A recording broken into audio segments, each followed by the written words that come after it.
Hai kawan pajak, jumpa lagi dengan IPK.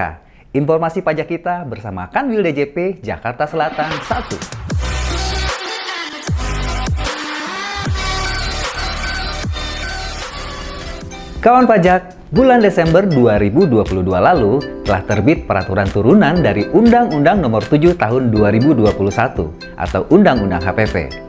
Salah satu diantaranya adalah Peraturan Pemerintah Nomor 49 Tahun 2022 yang terbit tanggal 12 Desember 2022 tentang pajak pertambahan nilai dibebaskan dan pajak pertambahan nilai atau pajak pertambahan nilai dan pajak penjualan atas barang mewah tidak dipungut atas impor dan atau penyerahan barang kena pajak tertentu dan atau jasa kena pajak tertentu dan atau pemanfaatan jasa kena pajak tertentu dari luar daerah pabean. Latar belakang dari peraturan ini adalah yang pertama, terdapat beberapa perubahan terkait pengaturan objek pajak, non-objek pajak serta pemberian kemudahan di bidang perpajakan dalam Undang-Undang PPN. Sehingga perlu dilakukan penyesuaian pengaturan dalam pemberian kemudahan di bidang PPN atau PPN dan PPNBM. Yang kedua, diperlukan pengaturan dalam pemberian kemudahan di bidang PPN atau PPN dan PPNBM dan penyesuaian pengaturan dalam pemberian kemudahan di bidang PPN atau PPN dan PPNBM dan penyederhanaan regulasi sehingga perlu diganti. Yang ketiga, untuk melaksanakan ketentuan pasal 16B Undang-Undang PPN sebagaimana telah diubah terakhir dengan Undang-Undang HPP. Arah kebijakan dari peraturan ini adalah: pertama, kemudahan di bidang PPN atau PPN dan PPNBM existing dipertahankan seluruhnya. Yang kedua, pemberian kemudahan perpajakan atas barang dan jasa yang semula non-BKP dan non-JKP menjadi BKP tertentu dan JKP tertentu dengan fasilitas PPN dibebaskan dan PPN tidak dipungut. Untuk PPN dibebaskan terdiri dari 1. Barang kebutuhan pokok, yaitu beras, gabah, jagung, sagu, kedelai, garam, daging, telur, susu, buah-buahan, dan sayur-sayuran. Kedua, gula konsumsi yang berasal dari tebu tanpa bahan perasa atau pewarna. 3. Jasa pelayanan kesehatan medis, jasa pelayanan sosial, jasa pengiriman surat dengan perangko, jasa keuangan, jasa asuransi, jasa pendidikan, jasa penyiaran tidak bersifat iklan, jasa angkutan umum, jasa tenaga kerja, jasa telepon umum menggunakan uang logam, dan jasa pengiriman uang dengan wesel pos. 4. Minyak mentah, gas yang dialirkan melalui pipa, LNG dan CNG, panas bumi, mineral bukan logam, dan batuan tertentu, serta biji mineral. Sementara untuk PPN tidak dipungut, berupa emas batangan selain untuk kepentingan cadangan devisa negara. Selanjutnya, mari kita lihat detail barang kena pajak atau jasa kena pajak yang diatur dalam PP nomor 49 ini.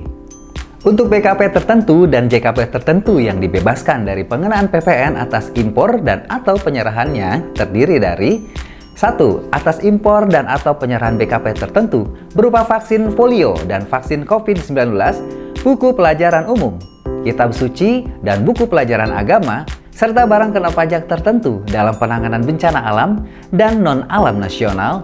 Ketiga jenis BKP tersebut dibebaskan dari pengenaan PPN dan tanpa SKB PPN.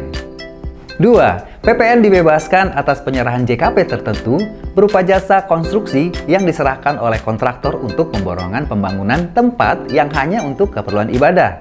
Jasa konstruksi bangunan bagi korban bencana sosial, JKP tertentu selain jasa konstruksi dalam penanganan bencana nasional. Ketiga jenis JKP tersebut dibebaskan dari pengenaan PPN dan tanpa SKB PPN. Untuk BKP tertentu yang bersifat strategis yang dibebaskan dari pengenaan PPN atas impor dan atau penyerahannya yaitu 1. Mesin dan peralatan pabrik yang merupakan satu kesatuan, baik dalam keadaan terpasang maupun terlepas, yang digunakan secara langsung dalam proses menghasilkan BKP oleh PKP yang menghasilkan BKP tersebut, termasuk yang atas impor dan atau perolehannya dilakukan oleh pihak yang melakukan pekerjaan konstruksi terintegrasi, tidak termasuk suku cadang, dengan dibebaskan melalui penerbitan SKB PPN. 2. Dan barang kena pajak berikut yang dibebaskan tanpa SKB PPN, yaitu pertama, barang hasil kelautan dan perikanan atas impor dan atau penyerahan barang yang dihasilkan dari kegiatan usaha di bidang kelautan dan perikanan, baik penangkapan maupun pembudidayaan yang kriteria dan atau perinciannya ada dalam lampiran ketentuan ini. 2. Jangat dan kulit mentah yang tidak disamak. 3. Ternak. 4. Bibit dan benih pertanian, perkebunan, kehutanan, peternakan, atau perikanan. 5. Pakan ternak tidak termasuk pakan hewan kesayangan. 6. Pakan ikan. 7. Bahan pakan untuk pembuatan ternak dan bahan baku utama pakan ikan. 8. Satuan rumah susun milik. 9. Rumah umum, pondok boro, asrama mahasiswa dan pelajar, dan rumah pekerja. 10. Barang tertentu dalam kelompok barang kebutuhan pokok. 11. Gula konsumsi dalam bentuk gula kristal putih berasal dari tebu. 12. Dan barang kena pajak tertentu bersifat strategis lainnya yang terdapat dalam lampiran PP 49 tahun 2022. Terakhir, untuk JKP tertentu yang bersifat strategis di dalam daerah pabean dan atau pemanfaatan JKP tertentu yang bersifat strategis dari luar daerah pabean di dalam daerah pabean yang dibebaskan dari pengenaan PPN atas penyerahannya, terdiri dari 1. Jasa pelayanan kesehatan medis. 2. Jasa pelayanan sosial. 3. Jasa pengiriman surat dengan perangko. 4. Jasa keuangan. 5. Jasa asuransi. 6. Jasa pendidikan. 7. Jasa penyiaran tidak bersifat iklan. 8. Jasa angkutan umum. 9. Jasa tenaga kerja. 10. Jasa telepon umum dengan uang logam. 11. Jasa pengiriman uang dengan wesel pos. 12. Jasa persewaan rumah susun umum dan rumah umum. 13. Jasa yang diterima dalam rangka penyediaan data batas, peta hasil topografi, peta hasil hidrografi, dan foto udara wilayah NKRI. Demikian sekilas substansi-substansi BKP atau JKP yang dibebaskan berdasarkan Peraturan Pemerintah Nomor 49 Tahun 2022. Apabila ada yang ingin ditanyakan lebih lanjut, dapat menghubungi Kering Pajak 1500200 atau ikuti kelas pajak online KP 100 Kanwil DJP Jakarta Selatan 1 dengan menghubungi nomor WhatsApp 0817 0265 266. Sampai jumpa dengan informasi pajak terkini lainnya. Pajak Kuat, Indonesia Maju.